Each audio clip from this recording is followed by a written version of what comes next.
got to find passion fruit pulp, and I found this one. It was frozen, it's thawed out now, at the Asian supermarket in the freezer section. I'm finding them in everyday grocery stores now, so all I did was allow it to thaw, and I'm just gonna give that a cut. It's gonna go on the aroma. I grew up with passion fruit in my backyard, so I had a lot of this juice when I was growing up, different forms of passion fruit juice. And the reason why I like making the syrup, I'm just gonna add some water in there as well too.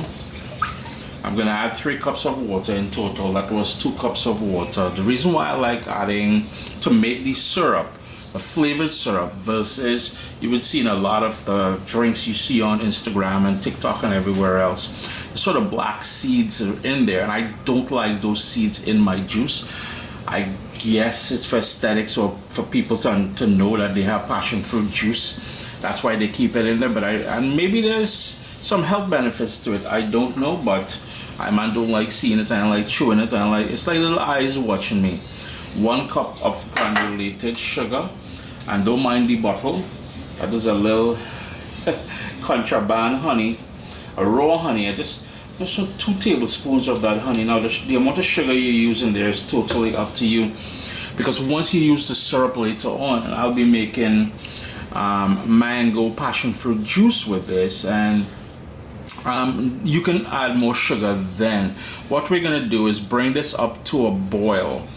As soon as you see, well, not really boil, as soon as you see tiny bubbles on the side there, you're gonna shut off the stove and let that cool naturally.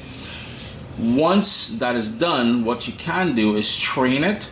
You can discard the seeds, and that syrup there, you can have it the entire summer. If you're making mango passion fruit, if you're making lemonade, whatever you're making, if you want to reduce it further and have it as a sort of a glaze for your cheesecake and desserts and everything else, by all means, rock that. Again, I'm going to turn on the stove now, and I just want that water to just below boiling, and I'm going to shut off the stove. I'm going to stir it a few times, add another cup of water in there. Yo, I walked away from the stove for 1 minute, and it came to a boil faster. Anyhow, I'm going to shut off the stove now, yeah? And I'm just going to give it one final stir, and we want this to sort of cool down or chill. Just cool down is fine, and we'll strain it. And you see, yo, even the seeds got bigger. It looks like little tadpoles, yeah? It took about 30 minutes or so for this to cool down.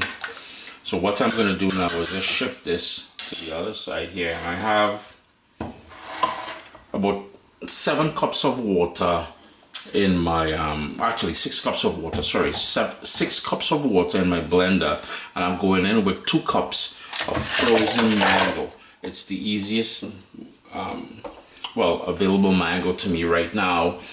What you can do if you're using fresh mango, what I would recommend doing is cut it up into chunks and freeze it. What's going to happen is it's going to cool down the drink considerably once we blend this, and I use cold water as well, so this way we don't need to add ice, and we can, you know, enjoy this drink right away. What we're going to do is go ahead and blend this until it's nice and smooth. If you wanted to, at that point you can strain it, but I will not strain it because I want a bit of that pulp in there to add a bit more richness, that more mango flavor. Next up, I'm just gonna reach over, grab all that lovely mango puree, and again, if you wanted to strain it, you can. I just want that pulp in there, nice and smooth. Ooh, beautiful aroma of mango. Yo, and it is mango season in the Caribbean right now, so if you have fresh mango, please go ahead. No, I said you can chop it up and put it in the freezer. You don't have to. If you want to just chop it up and put it in there into your blender, that's fine. It's just the tip was to chill the drink, and it's nice and cold now. That is why I suggested freezing the mango. Got my strainer already, and I'm just going to dunk it in there, doesn't matter. But what I want to do is give this one more stir before I strain it, yeah? Just to make sure any sort of sugar crystals on the bottom, which may have settled, is nice and mixed in there. And in goes the passion fruit syrup that we created. And bear in mind, depending on the mango that you use, it will be very sweet as well. So just be mindful of that when controlling the sugar. Give that a really good stir, and you can see that lovely color that we got. The combination of the mango and the passion fruit would have given you this beautiful yellow color here. You want to give that a stir.